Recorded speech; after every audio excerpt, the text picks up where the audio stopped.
Shalom, selamat malam, salam sejahtera dalam kasih Tuhan kita Yesus Kristus. Senang sekali bisa mengunjungi kembali Bapak Ibu Saudara di dalam ruang kebenaran firman Tuhan pada Rabu malam hari ini. Namun sebelum kita membaca firman Tuhan, kita berdoa terlebih dahulu. Bersyukur kami Tuhan, oleh karena kasih dan kemurahan-Mu, Engkau senantiasa melayakkan, Engkau senantiasa mengampuni kami atas tiap segala kesalahan dan dosa-dosa kami Tuhan. Sehingga kami senantiasa dapat berkenan di hadapan-Mu untuk senantiasa belajar dari kebenaran firman-Mu. Terima kasih buat keberadaan kami hingga pada saat malam hari ini ya Tuhan. Mari berfirman-Lah bagi kami semua, karena kami umat-Mu, hamba-hamba-Mu siap untuk belajar dari kebenaran firman-Mu. Dalam Kristus, pimpin kami semua sepanjang pemberitaan firman ini. Lepas dari mendengar ini, kami boleh cakap melakukan firman-Mu ya Tuhan, dan pada akhirnya Engkau dipermuliakan. Dalam Kristus kami berdoa. Haleluya. Amin. Pada kesempatan malam hari ini kita akan membuka di dalam Injil Markus pasal yang kedua, ayat yang ke-13 sampai dengan ayat yang ke-17. Injil Markus pasal 2 ayat 13 sampai dengan yang ke-17. Sesudah itu Yesus pergi lagi ke pantai danau dan seluruh orang banyak datang kepadanya, lalu ia mengajar mereka. Kemudian ketika ia berjalan lewat di situ, ia melihat Lewi anak Alfeus duduk di rumah cukai. Lalu ia berkata kepadanya, "Ikutlah aku." Maka berdirilah Lewi lalu mengikuti dia. Kemudian ketika Yesus makan di rumah orang itu, banyak pemungut cukai dan orang berdosa makan bersama-sama dengan dia. Dan murid-muridnya bersama-sama dengan dia dan murid-muridnya, sebab banyak orang yang mengikuti dia. Pada waktu ahli-ahli Taurat dari golongan Farisi melihat bahwa ia makan dengan pemungut cukai dan orang berdosa itu, berkatalah mereka kepada murid-muridnya, "Mengapa ia makan bersama-sama dengan pemungut cukai dan orang berdosa?" Ayat 17. Yesus mendengarnya dan berkata kepada mereka, "Bukan orang sehat yang memerlukan tabib, tetapi orang sakit. Aku datang bukan untuk memanggil orang benar, melainkan orang berdosa." Bapak Ibu Saudara yang dikasihi oleh Tuhan, kisah ini sudah mungkin sering Bapak Ibu Saudara baca dalam pembacaan rutin kita semua. Namun ayat 17 menjadi ayat perenungan singkat kita malam hari ini. Ini menjadi sangat penting untuk kita perhatikan. Yesus mendengarnya dan berkata kepada mereka, "Bukan orang sehat yang memerlukan tabib, tetapi orang sakit. Aku datang bukan untuk memanggil orang benar, melainkan orang berdosa." Mengapa Yesus berkata seperti itu?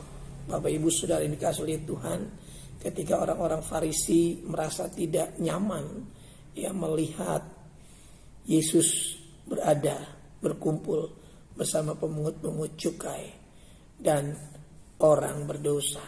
Di mana dalam kisah ini Lewi, si pemungut cukai itu mengikut Yesus, dia percaya kepada Yesus dan Yesus kemudian makan bersama-sama dengan golongan orang-orang berdosa itu, golongan pemungut cukai. Bapak Ibu sudah dikasihi oleh Tuhan, baiklah kita coba akan belajar dari ayat ini. Bukan orang sehat yang perlu tabib, tetapi orang sakit. Nah di poin ini Yesus tabib bagi jiwa yang berpenyakit dosa. Yang sakit di sana adalah jiwa yang merana. Jiwa yang kemudian tersiksa oleh kuasa, yaitu kuasa dosa yang membelenggu. Jiwa yang berpenyakit dosa, jiwa yang tercemar, jiwa yang kemudian dirusak oleh keadaan yang berdosa itu. Orang yang sehat adalah orang yang kuat. Orang-orang Farisi merasa mereka tidak sakit, mereka merasa sehat. Maka kemudian Yesus menyampaikan ini, bukan orang sehat yang perlu tabib, Orang-orang yang merasa dirinya sehat seperti orang fasik, mereka tidak perlu bantuan. Mereka tidak perlu pertolongan Tuhan. Di dalam Yesaya 53 ayat yang keempat itu jelas dikatakan apa? Ayat yang keempat dikatakan, tetapi sesungguhnya penyakit kita lah yang ditanggungnya, dan kesengsaraan kita lah yang dipikulnya. Padahal kita mengira dia kena tulah, dipukul dan ditindas Allah. Penyakit kita. Saya, saudara, ya, bisa saja berpikir, oh saya tidak sakit. Ya. Orang-orang sehatnya orang yang merasa kuat dan tidak butuh bantuan. Maksudnya saudara, Yesus mau membantu mereka yang merasa dirinya lemah. Yesus mau menolong mereka yang dirinya tidak berdaya. Yesus tahu mereka butuh bantuan. Orang-orang sakit yang jiwanya tertekan, jiwanya terintimidasi. Yesus tahu untuk menolong mereka. Yesus tahu bagaimana caranya membantu mereka. Nah, setiap kita ini harus mau ditolong oleh Tuhan. Setiap kita harus mau dibantu oleh Tuhan. Ya. Setiap kita harus butuh Tuhan, perlu Tuhan. Karena bukan orang sehat yang memerlukan tabib. Maka persoalan kita harus perlu Tuhan. Jangan merasa tidak perlu Tuhan. Ini membahayakan nasib kita ke depan. Orang-orang yang butuh Tuhan merasa dirinya lemah. Ini dikatakan bukan orang sehat yang memerlukan tabib, tetapi orang sakit. Tetapi orang sakit, perhatikan ya. Orang-orang yang menempatkan dirinya pada posisi tidak berdaya, tidak mampu kalau tidak ditolong Tuhan, tidak kuat kalau tidak ditopang Tuhan, tidak tahu mau kemana kalau tidak dituntun oleh Tuhan. Ya. Tidak lagi mengandalkan kekuatan.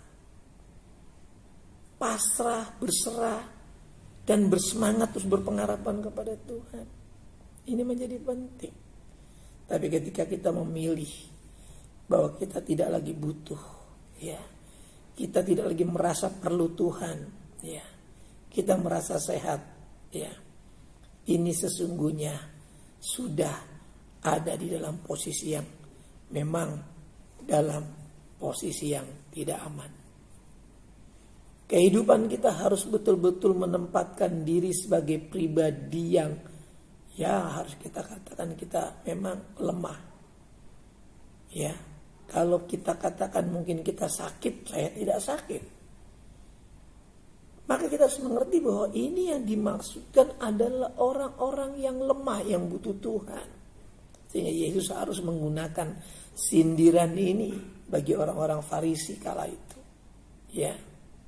Orang-orang Yahudi dari golongan Farisi yang mencoba sedikit mengganggu perasaan Yesus dengan kata-katanya itu. Ya. Ketika Yesus kumpul dengan orang-orang yang butuh dia, pemungut cukai dan orang-orang pendosa itu, saudaraku. Mari kita menempatkan diri kita sebagai pribadi-pribadi yang merasa lemah tanpa Tuhan. Ya, kita selalu merasa tidak mampu kalau Tuhan tidak campur tangan.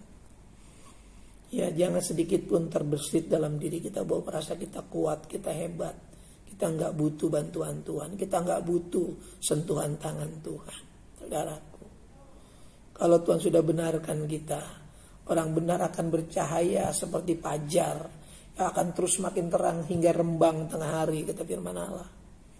Kita akan terus bersinar, kita akan semakin terang, hidup kita akan semakin cemerlang kalau Tuhan turut campur tangan dalam hidup kita. Tapi ketika kita jalan sendiri, semakin gelap jalan kehidupan kita. Percayalah, ya percayalah, kalau kita tidak bersama Tuhan, semakin gelap jalan hidup kita.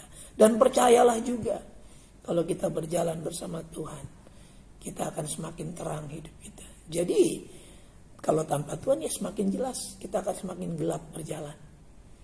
Pasti hal-hal yang bukan di dalam Tuhan yang akan kita kerjakan.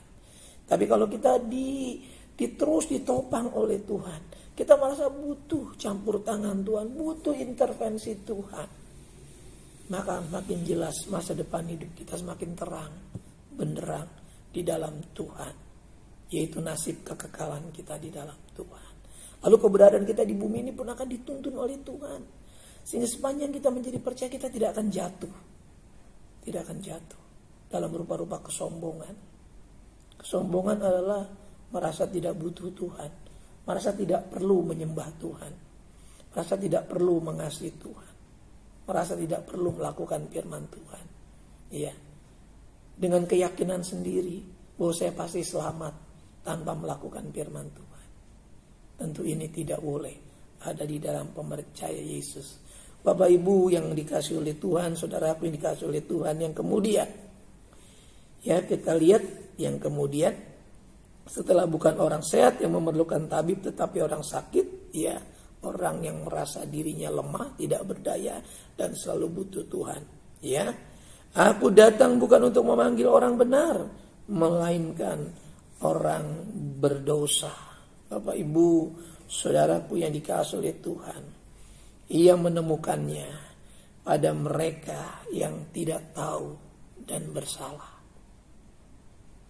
Ya, kalau sudah tahu kemudian bersalah, ini celaka, saudaraku. Ya, kalau kesalahan dan dosa itu dilakukan karena ketidaktahuan, ya, Yesus memanggil orang-orang seperti ini.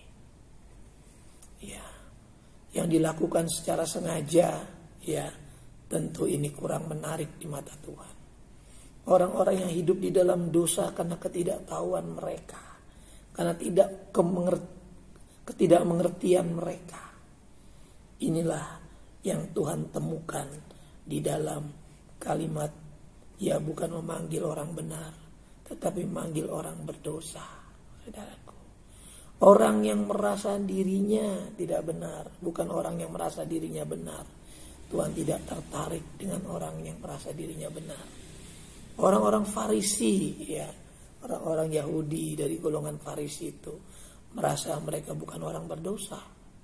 Mereka merasa mereka orang paling benar, orang benar. Maka Yesus tidak tertarik kepada mereka. Yesus tertarik kepada mereka yang merasa dirinya bersalah dan mereka tidak tahu kenapa mereka berbuat itu. Ya, Yesus mengecam mereka, orang-orang Farisi, ya, yang merasa dirinya benar dan tidak butuh ditolong dan tidak butuh untuk diselamatkan. Kita butuh status baru dari Tuhan senantiasa, yaitu orang-orang yang dibenarkan Tuhan. Ya, ini panggilan yang luar biasa, Bapak Ibu Saudara yang dikasihi oleh Tuhan. Ini panggilan istimewa. Ya, Ia bukan memanggil orang benar, tetapi memanggil orang yang berdosa, orang yang tidak tahu dan kemudian bersalah. Dia memanggil dengan panggilan yang istimewa seperti ini.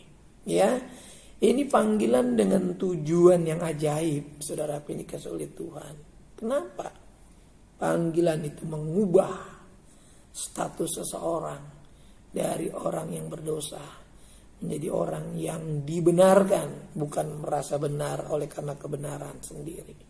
Iya, tidak ada upaya yang kita bisa lakukan untuk menjadikan diri kita dibenarkan di hadapan Tuhan selain kita menerima panggilan ini, ya, panggilan secara pribadi ini. Kita lihat dalam Roma pasal yang ketiga, dan konflik dalam pikiran orang-orang ini harus disudahi. Konflik dalam pikiran kita sekalipun harus disudahi dengan pernyataan firman Allah ini. Saudara dikasih oleh Tuhan, di dalam Roma pasal 3 kita akan melihat ayat yang ke-21. Ayat 21 sampai 24 saja, Roma pasal 3. Manusia dibenarkan karena iman. Tetapi sekarang tanpa hukum Taurat, kebenaran Allah telah dinyatakan seperti yang disaksikan dalam kitab Taurat dan kitab-kitab para nabi, yaitu kebenaran Allah karena iman dalam Yesus Kristus bagi semua orang percaya. Sebab tidak ada perbedaan, karena semua orang telah berbuat dosa dan telah kehilangan kemuliaan Allah. Dan oleh kasih karunia telah dibenarkan dengan cuma-cuma karena penebusan dalam Kristus Yesus. Bapak Ibu, saudara yang dikasihi Tuhan, semua orang telah berbuat dosa dan kehilangan kemuliaan Allah. Semua telah berbuat dosa, baik dosa yang secara sengaja dibuat setelah sudah tahu kebenaran, maupun yang tidak tahu lalu kemudian berdosa. Perhatikan, semua orang telah berbuat dosa, saya katakan, baik yang sudah tahu lalu berbuat, maupun yang tidak tahu lalu bersalah dan berbuat dosa. Tapi Tuhan memanggil orang berdosa yang mana? Orang berdosa yang memang dia tidak tahu apa yang dia perbuat, sehingga dia menjadi berdosa, saudaraku. Bukan memanggil orang yang merasa benar, padahal juga berbuat dosa. Bukan itu. Bapak Ibu, saudara yang dikasihi, tentu panggilan Tuhan saya katakannya panggilan istimewa, panggilan ajaib, karena panggilan yang mengubah status pribadi seseorang, termasuk saya dan saudara. Siapa kita sebenarnya? Kita bukan siapa-siapa.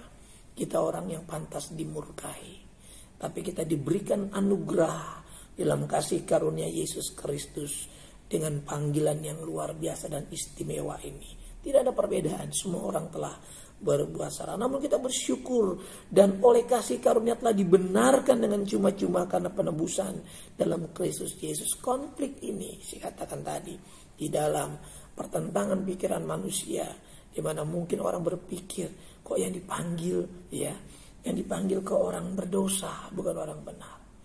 Kok yang dicari bukan orang sehat tapi orang sakit. Ini hanya bisa disudahi dengan penebusan Kristus. Konflik dalam pikiran manusia ini bertanya-tanya kok seperti itu bicara Yesus kepada orang pada masa itu.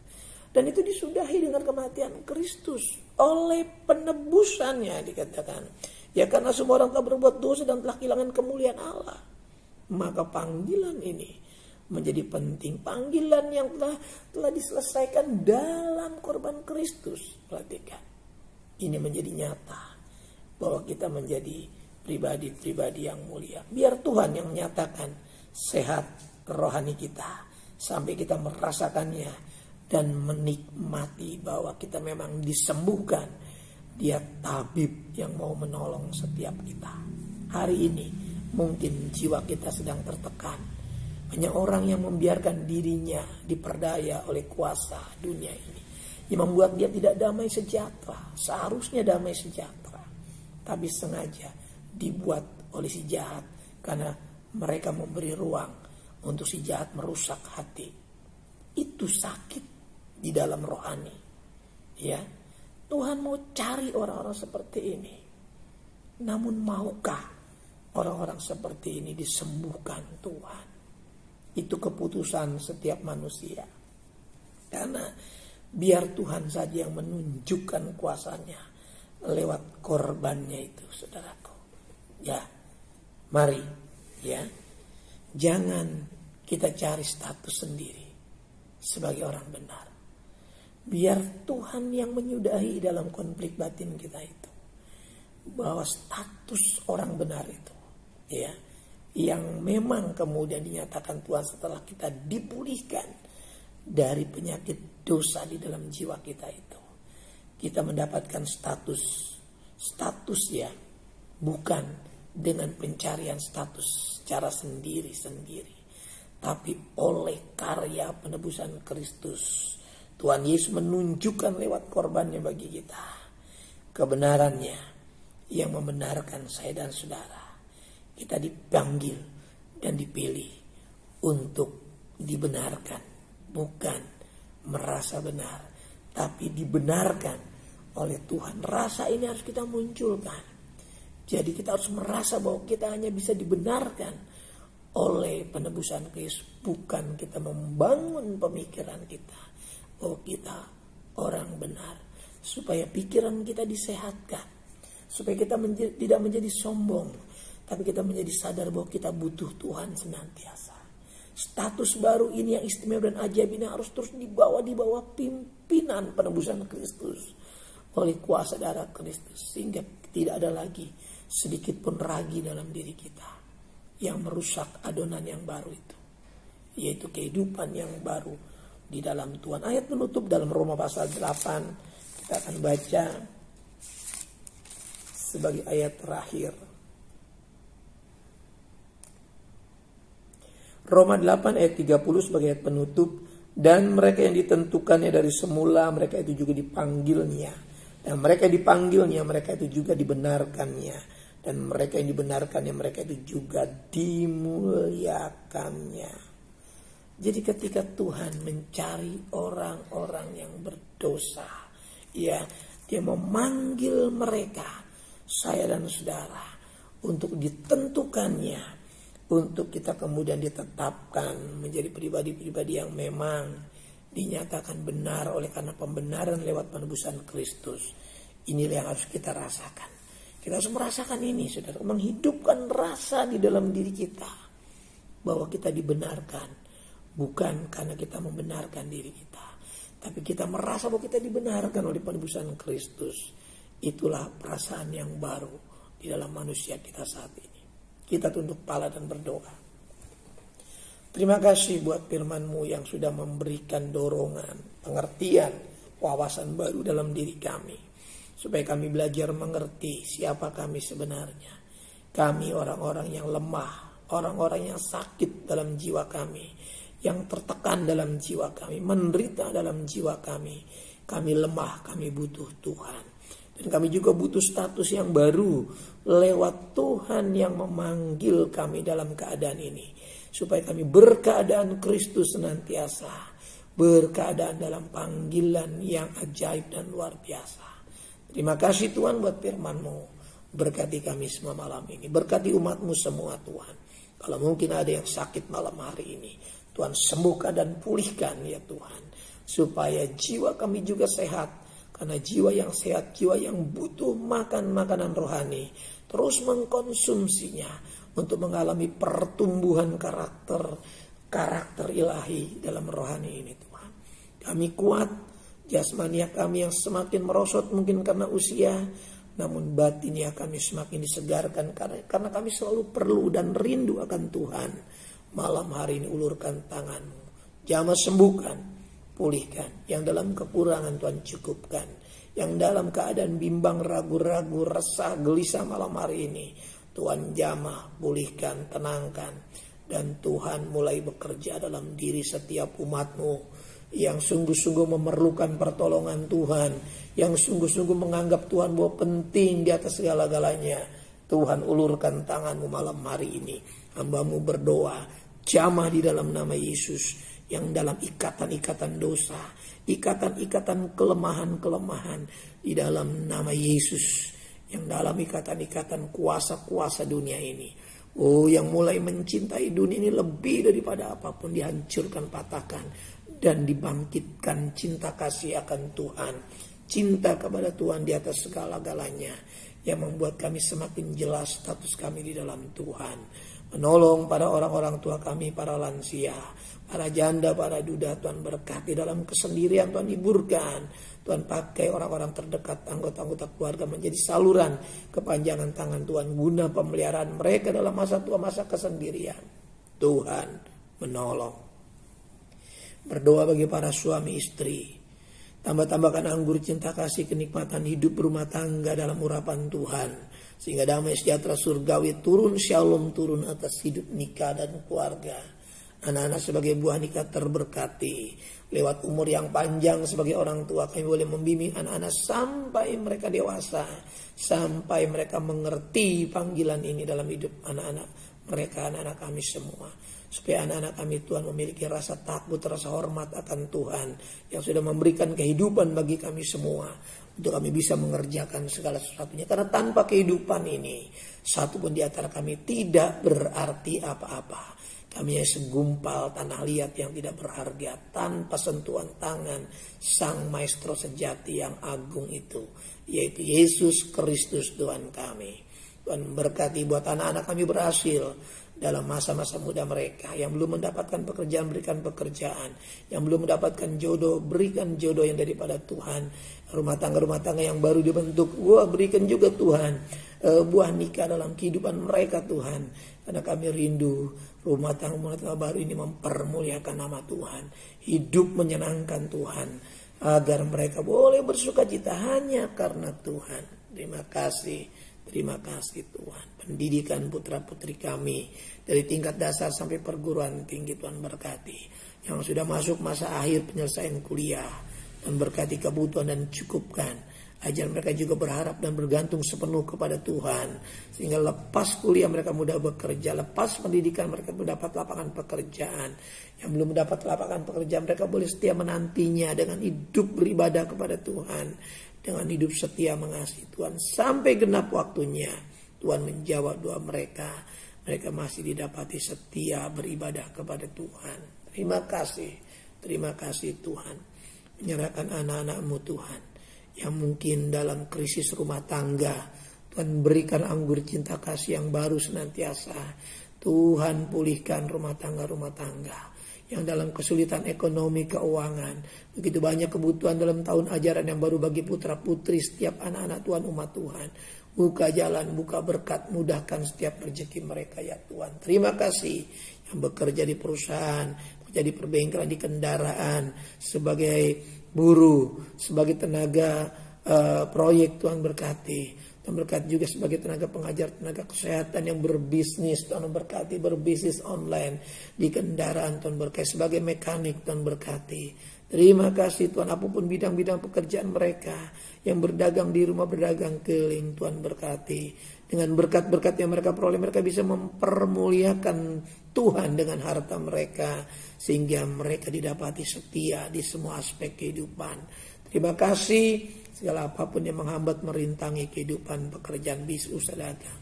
Kami percaya di dalam nama Yesus, Tuhan menyingkirkan dengan kuasa-Nya, dan Tuhan memberkati setiap kehidupan dan pekerjaan umat-Nya. Terima kasih Tuhan, program gereja, program gathering kami serahkan dalam tangan Tuhan. Rencana rapat tahunan kami serahkan pada pertengahan tahun ini. Tuhan pimpin, Tuhan sertai. Program untuk PPG juga pada bulan September berkaitan dengan gathering ini, Tuhan berkati. Seluruh kebutuhan jemaat Tuhan, kebutuhan hamba-hamba Tuhan, Tuhan memberkatinya. Terima kasih Tuhan. Anak-anak-Mu yang belum kembali dari pekerjaan, dari bepergian, dari urusan-urusan mereka, Tuhan tibakan di rumah dengan selamat. Kumpulkan untuk melewati malam hari ini. Persembahan-persembahan yang kami kumpulkan senantiasa, Tuhan kiranya menyempurnakan persembahan ini. Tuhan memberkati, berguna bagi pekerjaan-Mu. Nama Tuhan dipermuliakan. Bawa kami melewati malam hari ini. Bangun besok pagi dengan tubuh yang sehat, dengan kekuatan yang baru. Dan menyerahkan seluruh keberadaan bangsa di negeri dalam tangan Tuhan. Di mana kami ada tumbuh dan berkembang. Karena kesejahteraan negeri, kesejahteraan bangsa, kesejahteraan kota adalah kesejahteraan kami juga. Keluarga lepas keluarga. Jemaat yang dikasih oleh Tuhan. Sebelum kita melewati malam hari ini, mari sama-sama buka kedua belah telapak tangan kita. Dan arahkan hati kita kepada berkat Tuhan. Turunlah kiranya anugerah dan damai sejahtera dari Bapa kita yang di sorga. Kasih sayang dan kecintaan dari pengantar kita yang hidup, yaitu Tuhan Yesus Kristus. Persekutuan keintiman Roh-Nya Maha Kudus menyertai saya, menyertai saudaraku sekalian yang mulai malam hari ini sampai fajar Maranatha. Tuhan menjemput kita di awan-awan yang permai. Dalam berkat nama Tuhan Yesus Kristus, kita yang diberkati Tuhan, sama-sama katakan amin. Tuhan memberkati kita. Shalom.